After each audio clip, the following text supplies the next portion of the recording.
세상 만물의 마지막이 가까이에 이르렀습니다. 그러므로 여러분은 정신을 바짝 차리고, 그러니까 우리가 지금 만물의 마지막이, 세상의 마지막이 가까웠을 때 해야 할 세 가지를 말씀하는데, 첫째는 정신을 바짝 차리고, 둘째는 삼가 조심하면서, 셋째는 힘써 기도해야 된다. 이것이 이제 우리가 마지막 때를 살아가는 성도들이 해야 될 일인데, 특히 이제 마지막이 되면 예수님께서도 말씀하셨어요. 이단들이 많이 나타나 가지고 할 수만 있으면 택한 백성이라도 미혹하려고 애를 쓸 것이다. 그래서 예를 들자면 마태복음 24장 23절에서 27절 말씀까지 이따가 다시 하겠습니다마는, 그때의 사람이 너희에게 말하되 보라 그리스도가 여기 있다 혹은 저기 있다 하여도 믿지 말라. 거짓 그리스도들과 거짓 선지자들이 일어나 큰 표적과 기사를 보여 할 수만 있으면 택하신 자들도 미혹하리라. 보라 내가 너희에게 미리 말하였노라. 그러면 사람들이 너희에게 말하되 보라 그리스도가 광야에 있다 해도 나가지 말고 보라 골방이 있다 해도 믿지 말라. 이렇게 이제 말씀하셔요. 그러니까 마지막 때가 되면 이단 사이비들이 많이 나타나는 것은 자연스러운 일이에요. 이미 주님께서 그렇게 말씀해 주셨잖아요. 그러니까 이상한 것처럼 생각하지 말고 또 나왔네. 그냥 시대의 징조예요. 마지막 때가 되면 이게 나올 수밖에 없다는 얘기죠. 그러니까 그런데 문제는 택한 백성들까지도 미혹하려고 하니까 이것들은 맨날 교인들만 주로 집중 공략을 하잖아요. 그래서 우리가 이것을 바르게 알고 넘어가지 않아야 되니까 이거를 공부를 좀 할 필요가 있다. 그래서요. 자, 오늘 먼저 이단과 유인물 보셔도 되고 앞에 자막이 차례대로 다 뜹니다. 그러니까 유인물에다는 일부러 좀 공란을 많이 놔뒀으니까 필요 오면 적을 말 있으면 적고 하여튼 잘 들으셔요. 종이는 다 받으셨죠? 예. 먼저 이단과 사이비가 뭔가 정의를 좀 내려보겠는데, 이것은 내가 내린 게 아니고 우리 교단 총회 본부에서 그 소책자를 발간했는데 이단과 사이비에 대한 소책자가 있어요. 거기에서 정의를 내려놓은 것을 그대로 내가 따온 거예요. 자, 이단을 한번 읽어보겠습니다. 시작. 이루어 기독교 신앙의 기본 교리요 일체의 공통 분모인 하나님, 예수 그리스도, 성령, 삼위일체, 성경, 교회, 구원에 대한 신앙 중 어느 하나라도 부인하거나 현저히 왜곡하여 가르치는 경우. 그렇습니다. 지금 이거는 2000년 동안 교회가 변하지 않고 그대로 인정하고 믿고 가르치고 따른 것인데, 우리가 따라왔어요. 그걸 따르고 순종해 왔어요. 그런데 이것을 뭐 굉장한 것처럼 어느 날 이것을 갖다가 이걸 부풀리거나 줄이거나 또는 덧붙이거나 이러면서 왜곡시켜서 성도들을 혼란스럽게 하는 것, 이것이 이단이라고요. 사이비는 뭔가요? 시작.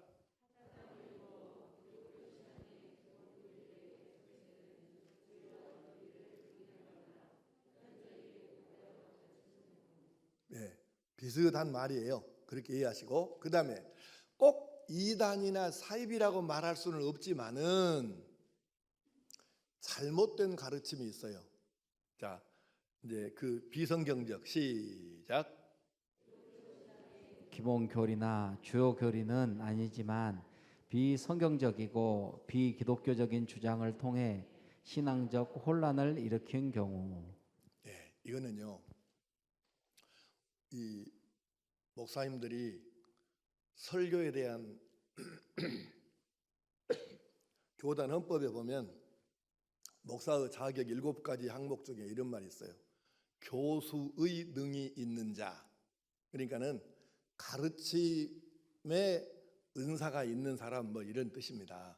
그런데 나이선서란 말은 지금 자격증이라는 말인데, 목사는 뭐냐면은 성경을 가르치고 설교할 수 있는 자격을 획득한 사람이에요. 라이선스가 있는 거죠. 그 말은 아무 말이나 아무렇게나 해도 된다는 말이 아니고 성경이라고는 이 틀 안에서 가르치고 설교하라 그 말이에요. 그런데 강단에 서면 이 성경이라고는 엄격한 틀이 있는데 이 틀을 자기 마음대로 생각대로 생각하는 대로 말 가는 대로 혀 풀리는 대로 그렇게 하면 이것이 바로 아직 이단 사이비까지는 안 갔을지 모르지만 비성경적 비기독교적 설교와 가르침에 빠질 확률이 높아요. 그래서 이 강단에 서면 나는 지금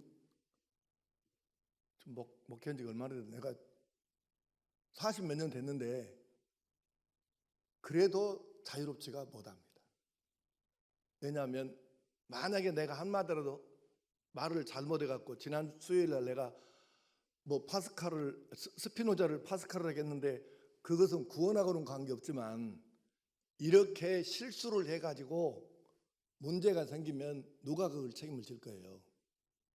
그래서 굉장히 이게 중요한 거예요. 하기 때문에 비성경적 비기독교적 설교와 가르침이 많아요, 세상에. 그러니까 이런 말이 있어요, 우리 목사들 세계에.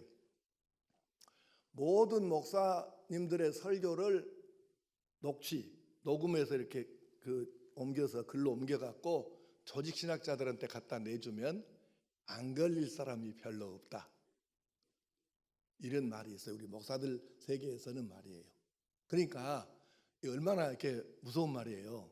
그래서 우리 목사들도 조심해야 하지만 우리들이 다 이런 잘못될 가능성은 누구나 있어요. 정우교 목사를 포함해서. 그래서 항상 겸손하게 겸허하게 그러면서 더더욱 성경 테두리 안에서는 한 발짝도 안 나가리라. 이것을 마음에 굳게 다짐하고 여러분도 나도 그렇게 신앙생활을 해야 하는 것입니다. 자, 그러면 이제 넘어가서 이단 사이비들의 공통점과 특징, 오늘 사실 이제 이것을 말씀하려고 한 거예요. 이단 이제 오늘 이걸 말씀을 특강을 준비하면서 내가 책이 여러 권이 많이 있으니까 이단들에 대한 여러 가지를 이렇게 좀 쭉 뽑아 보니까 할 게 너무 많고 또 전문적인 것들도 많이 있는데 여러분들에게 전문적인 얘기를 하면 머리 아프고 머릿속에 들어가도 않고 잊어버리고 효과도 별로 없을 것 같고 해서 그냥 오늘 그냥 여러분이 이해할 수 있는 범위 내에서 아주 쉽게 핵심적인 것만 지금 정리를 해본 거예요. 그렇게 이해하시고, 이단과 사이비들은 공통점과 특징이 있는데, 첫째, 제목만 읽읍시다. 시작. 아니, 성경 외에 예를 들면 통일교 같은 경우는 맨 처음에 가면은 원리강론을 가르쳐요. 내가 사실은 신학교 다닐 때에 통일교에 잠입을 해갖고 몇 달 동안 내가 그 광주 사동에 있는 걸 내가 거기를 다녔어요. 근데 처음에 가니까 원리강론 외에는 다른 걸 전혀 안 가르치더라고. 그러다 거기 이제 한두 사람을 꼬여가지고 이게 대화를 해보고 이렇게 유도신문 해보고 해봤더니 결국 이제 나오는 거예요. 원리강론을 빼고 수료를 한 사람에게 한해서 그 다음 단계인 통일사상을 가르치더라고. 그 문선명이 말하자면 원리강론도 성경이 아니고 따로 문선명이가 한국에 전통적으로 내려온 이단 서적들을 이론서들을 뼈들여 갖고 만든 것인데 거기서 이제 한 단계 올라가면 통일사상이라는 것이 있어요. 통일사상 위에 또 있어. 그러니까 이게 무슨 얘기냐면은 이단들의 큰 특징은 우리가 지금 가지고 있는 이 성경이 뭔가 이게 조금 어디 부족한 것처럼 어디 허전한 것처럼 해가지고 뭔가를 덧붙이는 게 있어요. 선생님의 말씀. 그럼 선생님 누구냐면 대개가 지금 교주요. 뭐 이런 것을 갖다가 선생님의 교훈집 뭐 이런 것을 가르친다든가. 그러니까 성경 말고 가르치는 뭔가 또 다른 성경과 비슷한 권위를 부여하는 그런 것이 있어요. 이거는 여러분 그러면 그냥 아이고 또 지혜 없이 궁금하게 여기지 마세요. 무조건 물어보지 말고 그는 그냥 이거 이단이구나. 한번 들으면 큰일 날 뻔했네. 그러게 바로 끊으면 되는 거예요. 뭘 그렇게 알고 연구할 것도 없어. 나도 멍청하게 통일교 가서 그렇게 알아보려고, 이제 나는 목사할 사람이니까 가서 자세히 좀 알아봐야 돼. 그러고 내가 통일교 들어가서 몇 달 동안 내가 한번 파봤는데 나중에 생각하니까 쓸데없는 짓이에요. 그래서 뭐 할 건데? 통일교 선생할 거예요? 그게 쓸데없는 짓이더라고. 그러니까 성경 말고 뭔가 또 다른 성경과 비슷한 권위 있는 선생님의 말씀, 뭐 가르침, 교훈집 이따위 것들이 있으면 이거는 그냥 물어보지 말고 이건 이단이구나. 그냥 끝내면 되는 거예요. 근데 여러분 마가복음 13장 31절 시작. 천지는 없어지겠으나 내 말은 없어지지 아니하리라. 아멘. 아멘. 이제 결정적으로 요한계시록 22장 18절 19절 시작. 내가 이 두루마리의 예언의 말씀을 듣는 모든 사람에게 증언하노니 만일 누구든지 이것들 외에 더하면 하나님이 이 두루마리에 기록된 재앙들을 그에게 더하실 것이요 만일 누구든지 이 두루마리의 예언의 말씀에서 제하여 버리면 하나님이 이 두루마리에 기록된 생명나무와 및 거룩한 성의 참여함을 제하여 버리시리라. 아멘. 성경이 뭐가 좀 부족한 것처럼 이거는 다 100% 이단입니다. 99%가 아니고 100% 이단입니다. 무조건 그건 자르면 돼. 두 번째 시작. 교주가 특별한 계시를 받았다고 가르친다. 내가 만약에 설교하면서 성도 여러분, 하나님께서 우리 교회를 사랑하셔서 정우교 목사한테만 특별한 계시를 주셨습니다. 그렇게 내가 말하면 여러분이 그렇게 말하면 돼요. 목사님 이단 됐네요. 그러면 돼요. 우리가 다시 강조하겠습니다. 이 성경은 이 자체로 우리가 세상을 살고 하나님 믿고 천국 가는데 부족함이 전혀 없는 말씀입니다. 그런 게 이게 기준이지 성경이. 근데 이 말고 하나님께서 목사에게만 이거 한 10분 동안에 특별한 계시를 주셨다. 얘기 사기꾼 같은 놈. 아니 하나님이 무슨 놈의 특별한 계시를 그러면 그런 계시가 있으면 여기다 성경에다 주셨지 뭔 하나님께서 그렇게 실수를 하셔갖고 여기다 못 써놓으시고 나중에 어떤 님한테 가르쳐 주시겠어요. 아이고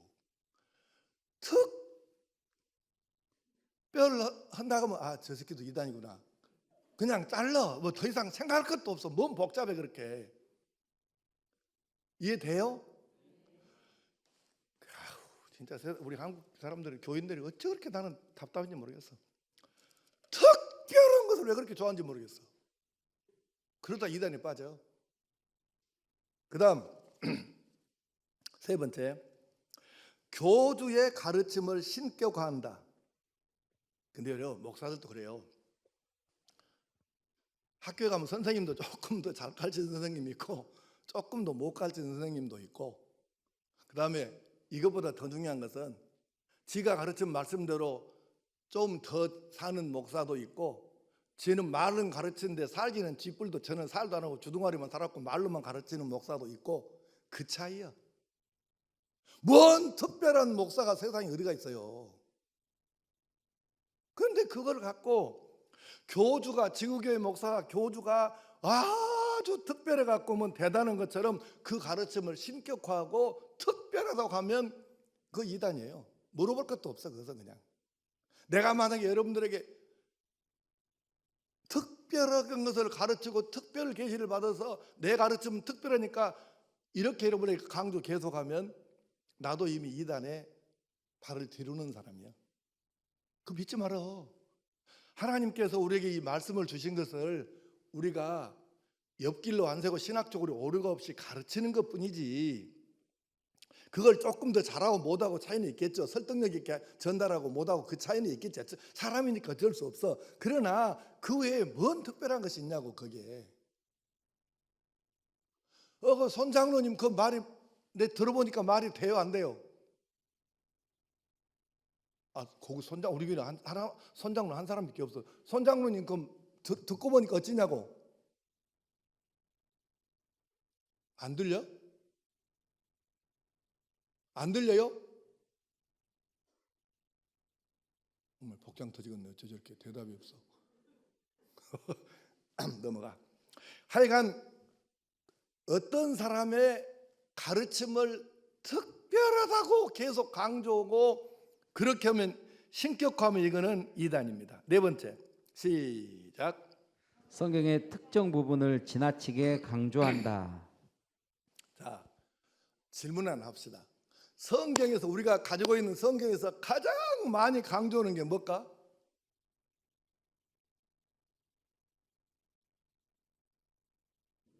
여러분에게 말씀했잖아요. 성경 66권을 줄여 보니까 무엇이 나왔어?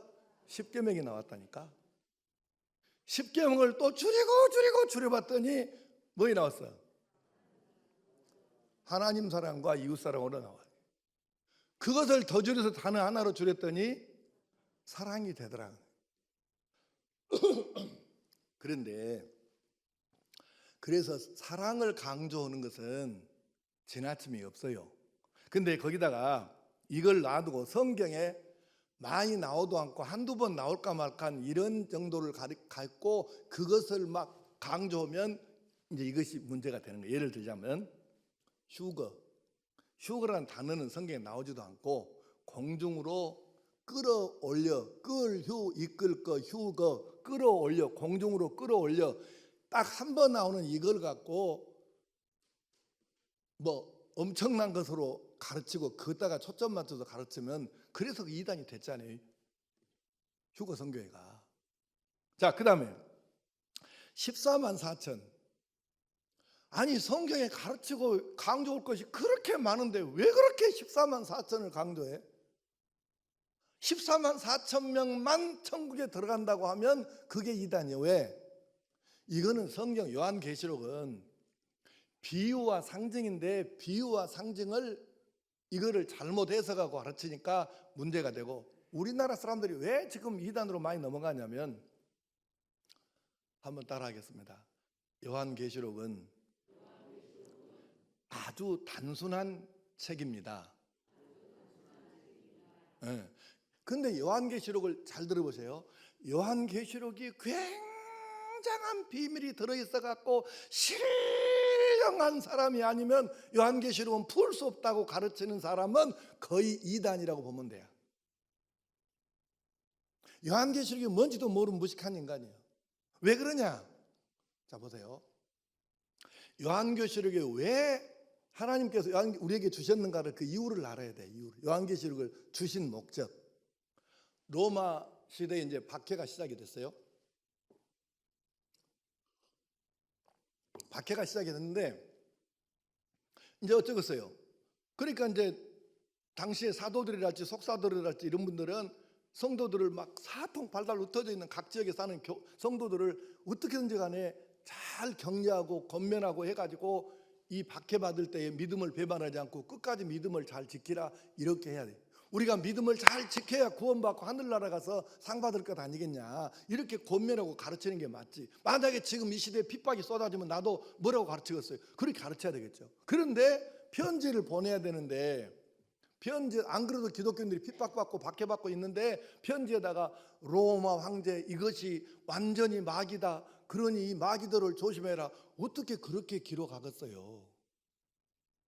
그러니까 이 핍박자들을 가리켜서 적그리스도, 붉은 용 이렇게 말할 수밖에 없는 거예요. 이게 비유고 상징이에요. 요한계시록의 특징은 뭐냐면 그 당시에 사는 하나 질문합시다. 이 로마 박해 시대에 주로 예수를 믿은 사람이 상류층이에요, 하류층이에요? 하류층이에요. 하류층은 학력이 높아요, 낮아요? 낮아요. 그런데 만약에 그 요한계시록을 상류층만 읽을 수 있고 공부 많은 사람만 읽을 수 있고 그 다음에 기도 많이 갖고 막 하나님이 날마다 영으로 계시를 주시고 이런 사람만 이해할 수 있도록 요한계시록을 썼으면 그거 읽고 해석할 사람이 몇이나 되겠는데 정신 나간 소리들 하고 있어요.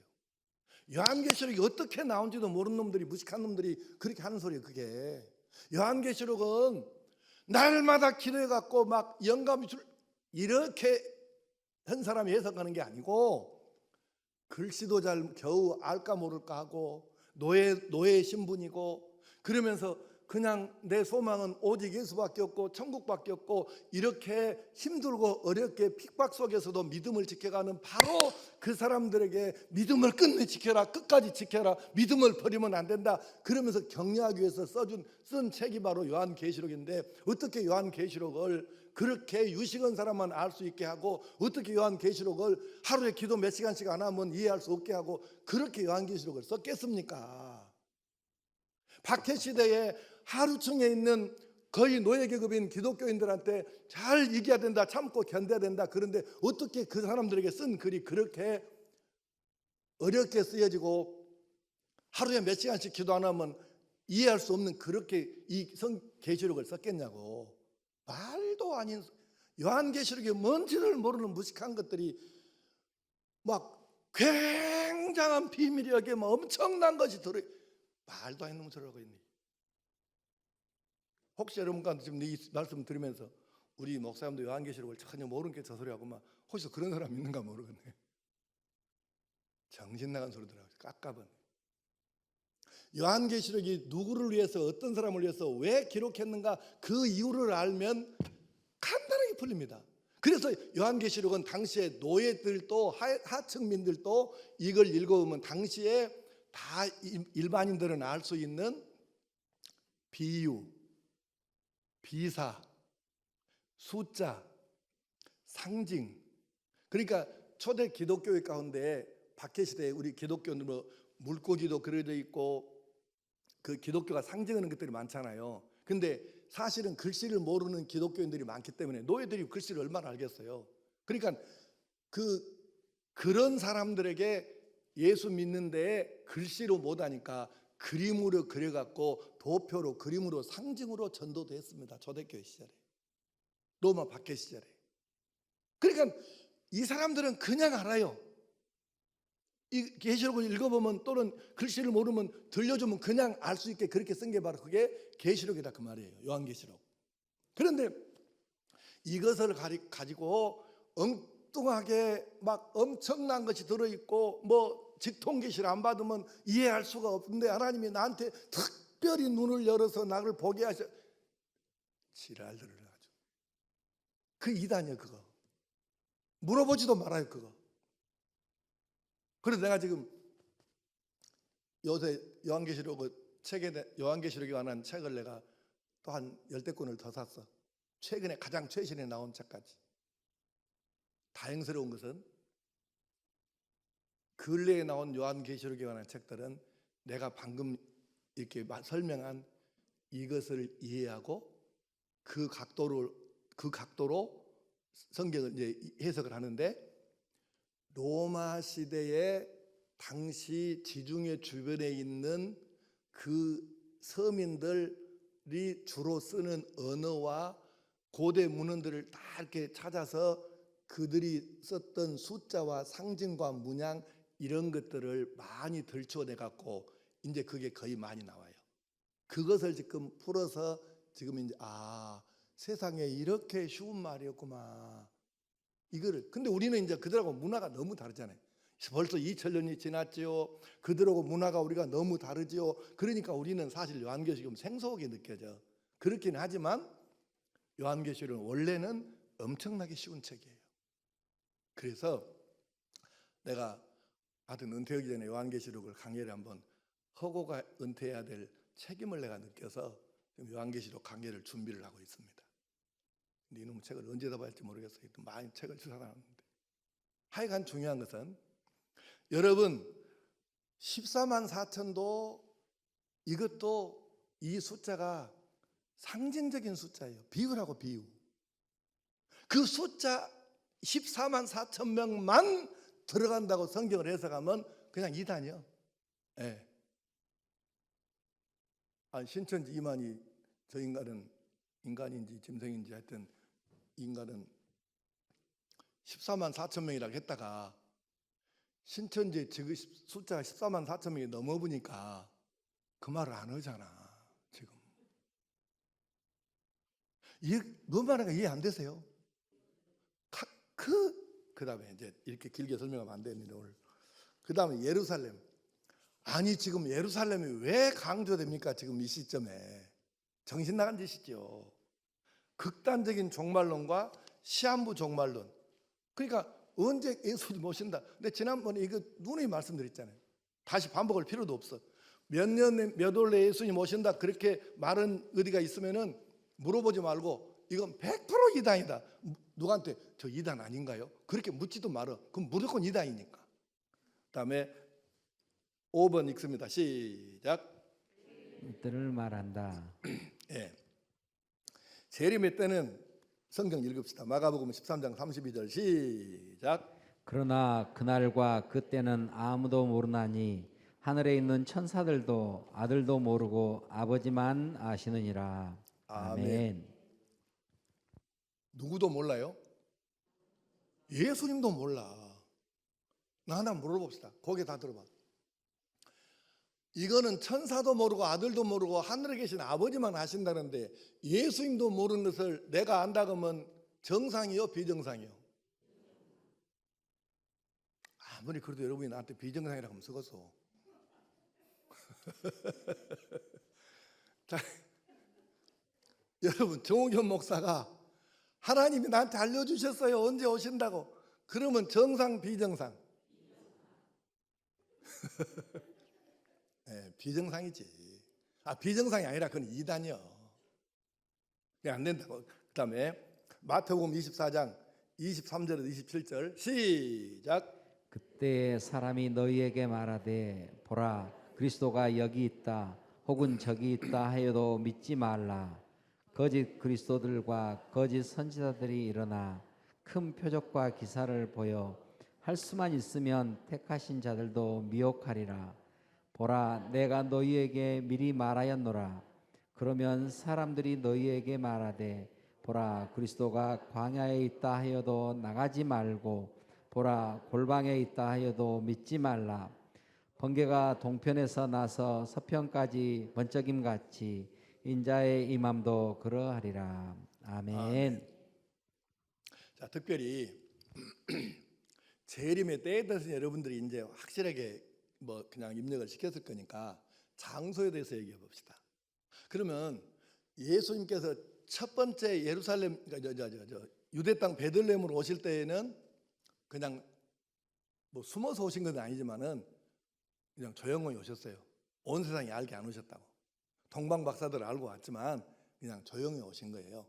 그러나 두 번째 오실 때 재림하실 때에는 방금 말씀해 번개가 동편에서 나서 서편까지 번쩍임 같이 이 말은 번개가 한번 빡 치면 번쩍 치면은 잠깐 눈 깜짝할 사이에 팍 퍼져서 모두가 알게 되지 않냐. 지금 그 말이에요.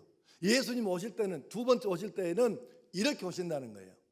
조용히 오신 것이 아니라 딱 예수님이 딱 하늘에서 내려오시면 이 지구촌에 사는 모든 사람이 딱 한 번에 딱 알아차리게 그렇게 오신다는 거예요. 여러분 빛의 속도가 얼마나 그러죠?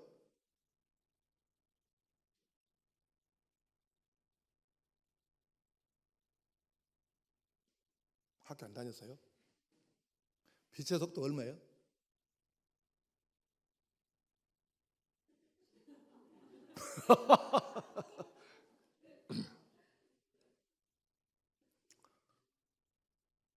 방금 뭐라겠어? 맞아? 빛의 속도 얼마라고? 초당 14만 4천? 초당대학교 나왔어요? 예. 빛은 정확하게 말하면 29만 9,800 얼마인데 그냥 일반적으로 빛의 속도는 1초에 30만 킬로미터라고 그래요. 실제로는 30만 킬로미터가 조금 못 됩니다.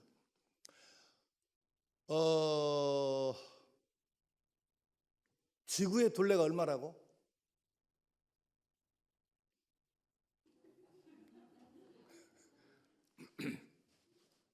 진짜 천국을 시험 봐서 안 간 것이 얼마나 감사한지 몰라. 지구의 둘레는 약 4만 킬로, 이것도 4만 킬로 조금 못 돼요. 근데 일단 4만 킬로 나가고, 그래서 빛의 속도는 똑딱 1초에 이 지구를 4×7 28 7바퀴를 돌고도 반바퀴를 더 돈다. 우리 학교 다닐 때 맨날 배운 얘기잖아요. 그러면 소리의 속도는 얼마요? 얼마? 300m? 네, 340m입니다. 똑딱 하면 340m 소리가 가요. 그러니까 3.4km 전방에서 폭발이 일어났는데 그 소리를 내가 들었으면 이미 들을 때보다 10초 전에 거기는 폭발된 거예요. 왜? 소리는 빛의 속도는 1초에 30만 킬로지만 소리의 속도는 1초에 340m밖에 안 되니까. 그죠? 번개의 속도가 얼마인지 아는 사람? 1초에 약 10만 킬로미터 이쪽 저쪽. 번개는 속도가 조금씩 달라요. 빛하고 달라서. 그래서 번개의 속도는 10만 킬로가 되기도 하고 안 되기도 하고 차이가 이건 편차가 꽤 많이 나더라고. 근데 그렇게 예수님께서 하신 말씀은 뭐냐면, 야야, 내가 두 번째 세상에 내려갈 때는, 재림할 때는 한국에 있는 사람이나 미국에 있는 사람이나 러시아에 전부 다 똑같이 알아차리도록 나는 그렇게 간다. 번개치듯이 그렇게 간다. 그렇지. 내가 재림했는데 한국에서는 알고 미국에서는 모르고, 미국에서는 아는데 저 러시아나 영국에서는 모르고, 이렇게 안 간다. 이걸 지금 말씀하신 거예요. 그러니까 아니 대한민국의 재림 여수가 100명이나 넘는다니까. 지금 한국 기독교가 들어온 이래로 한국 종교문제연구소에서 발표한 거 보니까 이게 100명도 넘은데 전부 미친놈들이잖아요. 미친놈들이지. 그 정신병자지. 그게 정상입니까? 내가 재림 여수 특허라면 다 정신병자지.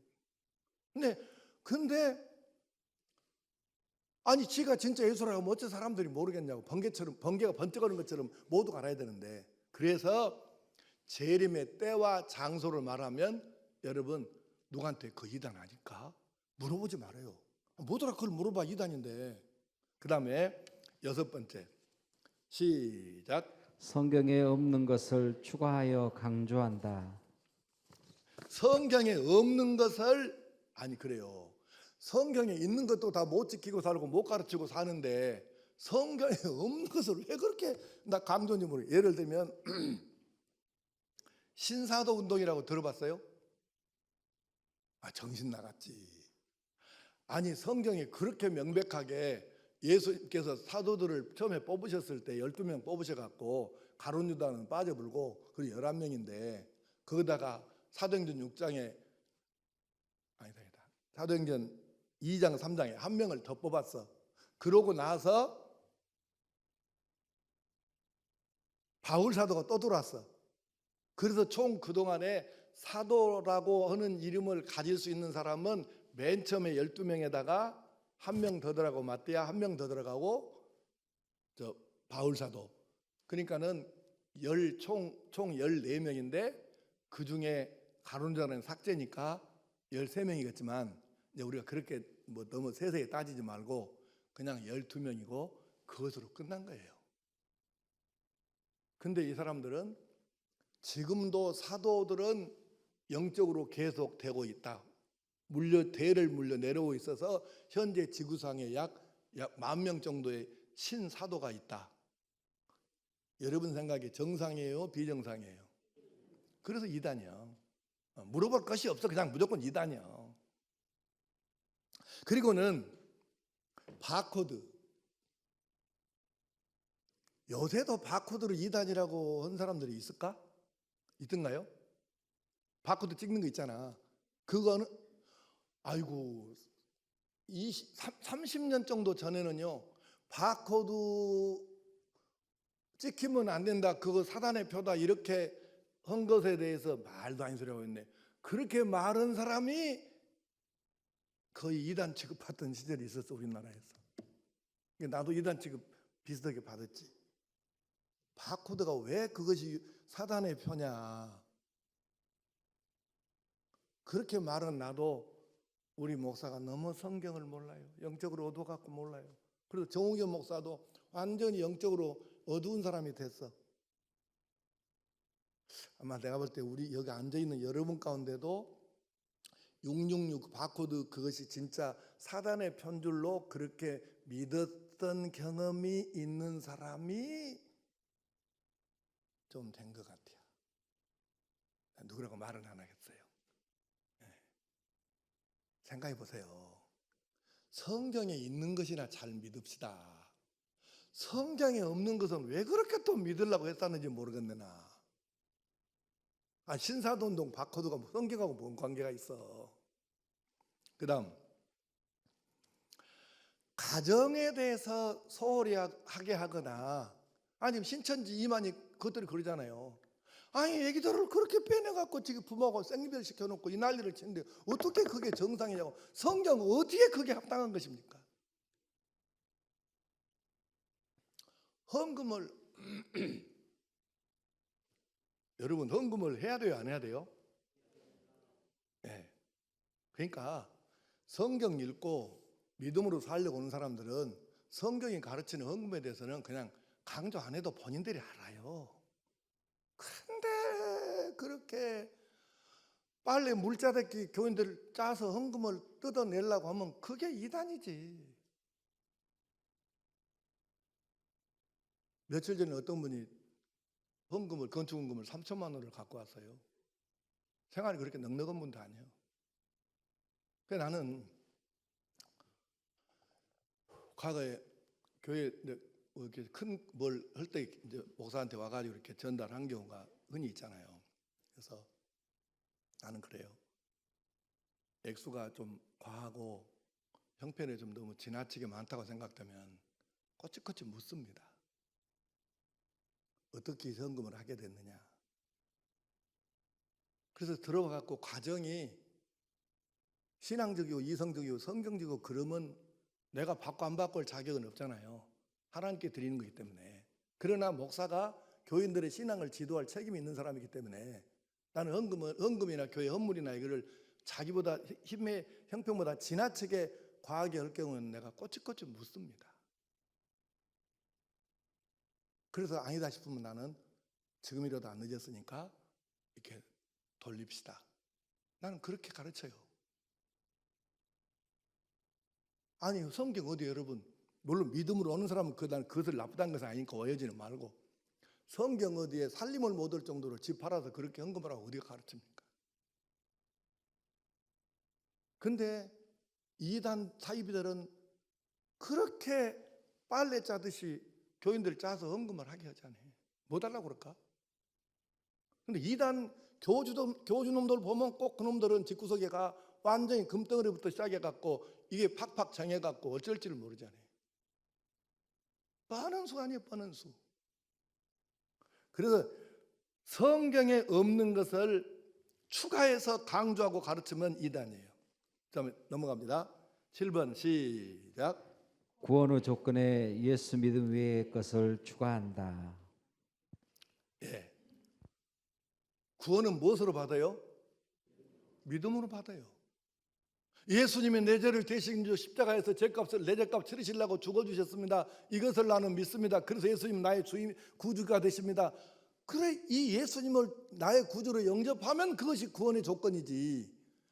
다른 것은 다 구원의 조건이 아니고 그 외에 물론 필요한 것도 있지만은 그것들은 구원의 조건이 아니에요. 구원의 조건은 오직 한 가지 유일하게 예수님을 구주로 믿는 것입니다. 그것 외에 다른 것이 필요하다고 가르치면 그냥 이단이에요.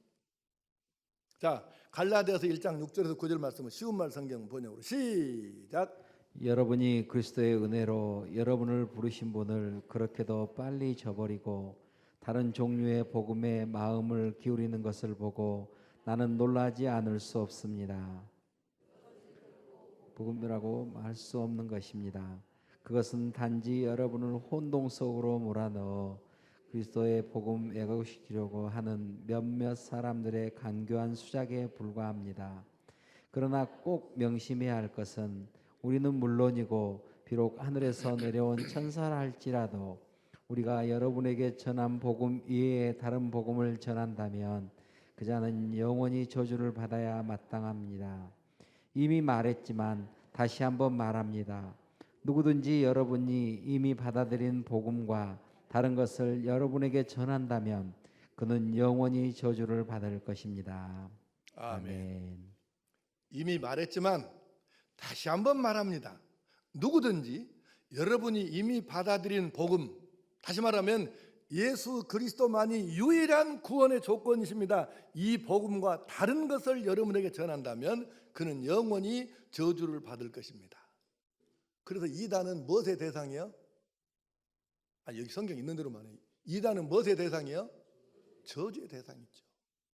알고 가야 돼 우리가. 8번째 시작. 정통교회와 목회자 비난한다. 정통교회란 뭐냐면 2000년 동안 별 무리 없이 성경을 중심으로 선교해 온 교회들입니다. 근데 이단들은 자기들만 진짜고 그 외에는 모두가 다른 교회나 목사들은 싹군이고 자기들만 선택된 특별한 무리래요. 자기들만 선택된 특별한 무리. 택돔소리입니다. 잘 보세요. 자기들만 특별히 선택된 무리라고 가르치면 이단이에요. 이걸 잘 생각하셔야 돼요. 근데 여러분 솔직히 이 세상에 문제 없는 교회가 있다 없다? 문제 없는 교회가 있다 없다? 문제 없는 교회가 없죠. 아니 문제 없는 교회가 어디가 있어? 우리 교회가 문제가 없습니까? 자, 문제가 전혀 없는 목사가 있다 없다?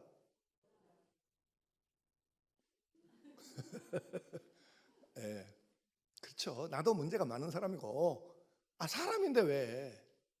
사람인데 어떤 사람이 그랬다고 하잖아요. 그 양반이 스토튼 목사님이든가 하여튼 이름은 정확히 아는데 어떤 유명한 분에게 어떤 사람이 찾아왔어요. 목사님 우리 교회 골치 아파요. 나 교회 옮길라는데 문제 없는 좋은 교회 좀 소개해 주세요. 그랬더니 이렇게 말했대요. 문제 없는 교회가 어디가 있답니까? 다 사람 사는 곳인데. 그래놓고 끝터린 말이 참 재밌어. 나는 이 말이 너무 좋아. 혹시 문제 없는 교회가 있어도요, 당신은 그 교회 가시면 안 됩니다. 왜요? 그 교회도 문제가 생기니까요. 지가 문제인지를 모른다 그 말이지. 정우교 목사도 문제가 있고 완도 성광교도 문제가 있어요. 없는 건 아니야.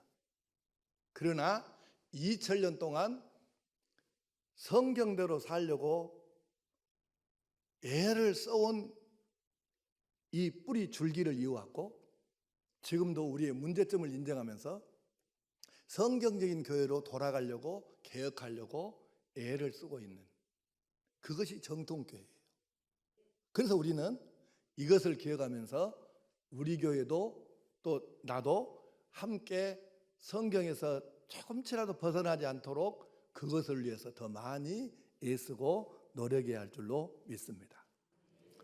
다음 넘어갑니다. 9번 시작.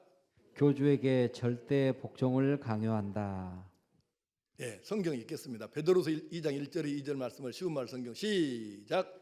옛적 이스라엘 백성들 가운데 거짓 예언자들이 나타나 활동했듯 오늘날 여러분 가운데도 거짓 교사들이 나타나 활동할 것입니다.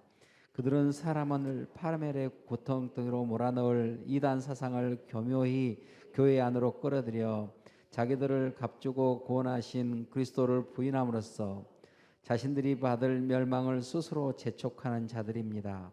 하지만 그런 줄도 모르고 많은 사람들이 그들 거짓 교사들의 타락하고 방탕한 길을 따를 따인데 그리하여 그들로 인해 진리의 길이 크게 모독을 당할 것입니다. 아멘. 자, 물론 목사가 여러분들에게 설교하면서 하나님 말씀에 대해서는 절대 순종하고 복종하라 가르치고 하지만 목사에게 절대 복종하라고 가르치지는 않잖아요. 물론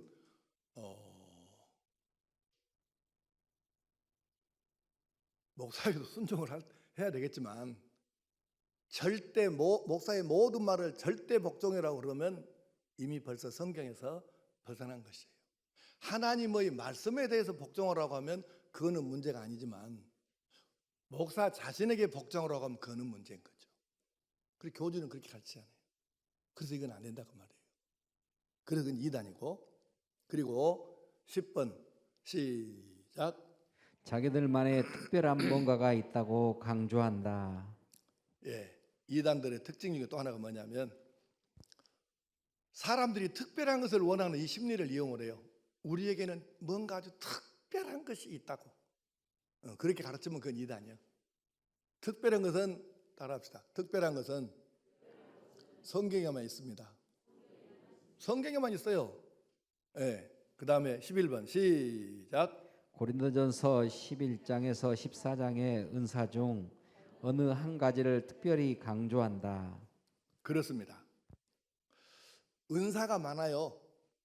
여러분이 이건 여러 차례 말씀했는데 은사의 종류를 제일 적게 말하는 사람은 8개부터 시작해서 이 학자들 가운데 100가지 넘게 은사를 이렇게 헤아려서 이거 다 은사라고 말하는 사람들이 있어요. 근데 이제 어쨌든 그야 뭐 그 사람들 얘기고 지금 고린도전서 우리는 12장, 13장, 13장을 지금 이제 어떤 기준점으로 잡고 있는데 그 고린도전서 12장은 은사장이고 13장은 사랑장이고 14장은 예언장이라고 우리 어렸을 때 나는 교회에서 선생님들한테 그렇게 배웠어. 그렇게 다 외웠다고 이것을. 그랬는데 이 12장, 13장, 14장이 다 지금 은사에 관한 말씀인데 이 여기에 나온 은사 중에 어느 특정한 은사를 막 강조하면 이것도 수상한 거예요. 예. 그런데 은사는 차별이 있어요, 없어요? 일반적으로는 없어요. 하나만 빼놓고. 그 하나가 뭐예요? 사랑의 은사예요. 사랑의 은사는 다른 은사보다 우월한 은사예요. 이 은사는 다른 은사보다 한 차원 더 높은 은사예요. 이 사랑의 은사는 더 뛰어난 은사예요. 이건 내 말이 아니고 성경이 그렇게 표현한 거예요. 그래서 사랑의 은사가 최고다고 가르치면 문제가 없지만 그 나머지 은사들은 다 균등한 거예요. 근데 그것을 갖고 어느 하나만 지나치게 예언이랄지 뭐 기타 하여튼 어느 하나만 뭐 방언이랄지 어느 하나만 강조해서 이렇게 하면 이것도 거의 틀림없이 이단에 이미 빠져든 경우라고 보면 돼요. 그래서 12장에서 14장에 나오는 은사 중에 어느 한 가지를 특별히 강조하면 안 되는데 자, 한번 성경 더 봅시다. 고린도전서 12장 13장 3절까지 그 전에 고개 들고 나보세요. 이건 여러분에게 여러 차례 말씀했어요. 성경은 맨 처음에 기록될 때 장과 절이 있었다 없다? 없었어요. 그러니까 고린도전서 12장과 13장과 14장은 나중에 우리 읽기 편하라고 인쇄술이 발명된 다음에 이렇게 읽기 편하라고 이렇게 구분을 누가 해놓은 것 뿐이지 원래 성경에 있는 게 아니에요. 그래서 12장, 13장, 14장은 한 단락이다. 은사에 관한 한 단락이다. 이렇게 보고 읽어야지 12장은 따로 13장은 따로 이렇게 이해하면 완전히 그 성경을 잘못 이해하는 거예요. 그래서 12장과 13장은 떨어진 장이 아니고 하나로 붙어있는 문단이에요. 이해됐어요? 그렇게 알고 읽어야 된다. 자, 시작. 다 병 고치는 은사를 가진 자이겠느냐? 다 방언을 말하는 자이겠느냐? 다 통역하는 자이겠느냐? 너희는 더욱 큰 은사를 사모하라. 내가 또한 가장 좋은 길을 너희에게 보이리라. 내가 사람의 방언과 천사의 말을 할지라도 사랑이 없으면 소리나는 구리와 울리는 꽹과리가 되고 내가 예언하는 능력이 있어 모든 비밀과 모든 지식을 알고 또 산을 옮길 만한 모든 믿음이 있을지라도 사랑이 없으면 내가 아무것도 아니요 내가 내게 있는 모든 것으로 구제하고 또 내 몸을 불사르게 내줄지라도 사랑이 없으면 내게 아무 유익이 없느니라. 아멘. 자, 조금만 설명할게요. 고린도전 지금 12장에는 쭉 은사에 대해서 설명을 해요. 이런 은사도 있다, 저런 은사도 있다. 근데 말이야, 모두가 다 방언하겠냐? 모두가 다 어떻게 통역을 한다냐? 방언 통역을. 어떻게 모든 사람이 다 예언을 하겠냐. 그런 은사 받는 것은 좋은데, 근데 내가 이것들보다 더 큰 진짜 은사를 내가 알려줄게. 그리고 그 은사가 뭐이냐? 사랑이라는 은사라고. 방금 말씀이 그 얘기잖아요. 그러니까 능력을 행한다, 무엇을 어쩐다, 그 다 해도 사랑이 아니면 다 쓸데없는 짓이다. 이렇게 말씀하는 거예요. 내가 다 들어보세요. 내가 읽을 거니까. 다 병 고치는 은사를 가진 자이겠느냐? 다 방언을 말하는 자이겠느냐? 다 통역하는 자이겠느냐? 너희는 더욱 큰 은사를 사모하라. 내가 또한 가장 좋은 길을 너희에게 보이리라. 내가 사람의 방언과 천사의 말을 할지라도 사랑이 없으면 소리나는 구리와 울리는 꽹과리가 되고, 예언도 하고 능력도 있고 뭐 별 이해도 사랑이 없으면 아무것도 아니다. 그 얘기예요. 이해되세요? 그러니까 여러 은사들은 다 급으로 말하면 똑같은 급수의 은사예요. 그런데 사랑의 은사는 그 은사들보다 위의 은사예요. 그걸 지금 얘기하는 거예요. 그러니까 모든 은사는 사랑의 은사 빼놓고는 다 똑같은 은사예요. 사랑은 그 위의 단계예요. 가장 좋은 은사, 최고의 은사, 그 위의 은사. 예. 이것을 여러분들이 명백하게 알아야 되는데, 근데 이렇게 성경의 의미가 명백함에도 불구하고 이것을 왜곡하게 가르쳐 가지고 어느 한 은사를 막 지나치게 강조해. 이거 아니면, 이거 못하면 그냥 아이고 당신 예수 잘 믿고 영적으로 아주 어둡구만, 아직 어린애기고 막 이렇게 취급을 하는. 아이고 진짜 그거 아니라니까. 정우겸 목사 말이 아니고 하나님 말씀, 성경이 그렇게 가르치잖아. 하나님 말씀이. 이해됐어요? 자, 넘어갑니다. 12번 시작. 기존 교회의 성도들을 공략한다. 이미 믿고 있는 다른 교회의 성도들을 집중 공략하여 끌어간다. 그러니까 아니 이단들은 희한한 것들이요. 어떻게 교인들만 그렇게 꼭 데려가려고 길을 썼다는 모르겠어요. 이단이요 무조건. 자, 그 다음에 이제 현재 이 12가지의 이단들의 특징을 여기다 입력을 하세요. 머릿속에다가. 그래서 머리 입력을 해놓고 그런 것들이 보이는데 여러분의 친척이든 뭐 가족이든 아니면 친구든 뭐 같은 회사원이든 동료든 간에 이 12가지 중에 한두 가지를 가지고 여러분에게 접근하면 여러분 아마 짰구나, 이 사람도 이단에 빠져버렸구나요. 이렇게 판정을 내리면 됩니다. 그러고 넘어가면 안 됩니다. 이해되셨어요? 자, 그 다음에 현재 우리나라에 있는 이단들은 이건 내가 어디서 따왔냐면은 우리 교단 그 아까 처음에 말씀했던 그 이단 사이비 자료집에 거기서 지금 내가 그대로 복사해다가 옮겨놓은 거예요. 이 1번, 2번, 3번 이거는 그렇습니다. 외국에서 들어온 이단, 여호와의 증인, 몰몬교, 안식일교회, 지방교회, 이건 중국에서 온 거예요. 지방교회는 동방번개, 이것도 중국에서 왔어요. 그 다음에 2번 국내에서 자생으로 생겨난 이들. 내가 글씨를 크게 써놓 크게 두껍게 쓴 그 채가 있고 줄쳐진 게 있는데 이것들이 조금 한국에서 상당히 시끄럽게 한 것들이에요. 통일교, JMS 정명석, 전도관, 이것들은 거의 지금 이제 다 갔어 맛이. 이제 지금 조용해지고. 그 다음에 구원판 아직도 지금 계속 하고 있어요. 이 중에 지금 아직도 제일 시끄럽게 떠드는 종류가 그 박옥수이 기쁜 소식 선교의 박옥수 뭐 그렇고, 유병원이는 이미 죽었고 권시장이도 아마 죽었지.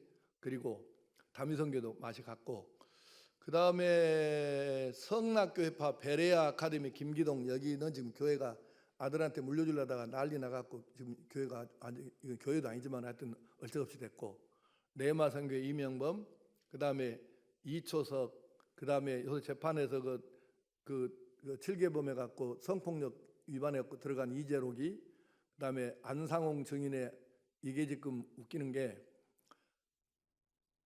이단들이 요즘에 그 인터넷을 점령을 엄청 했어요.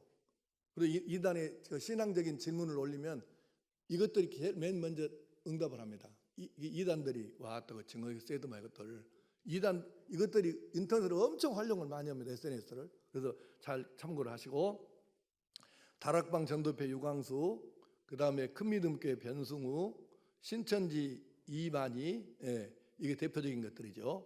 그다음에 이제 토착 신흥 종교, 뭐 그다음 이 정도 이제 넘어가고, 그다음에 마지막으로 이단들에 대한 대응 방법. 자, 성경 세 구절을 기록해 놨는데 먼저 다니엘서 3장 10절 11절 시작. 이단에 속한 사람을 한두 번 훈계한 후에 멀리하라.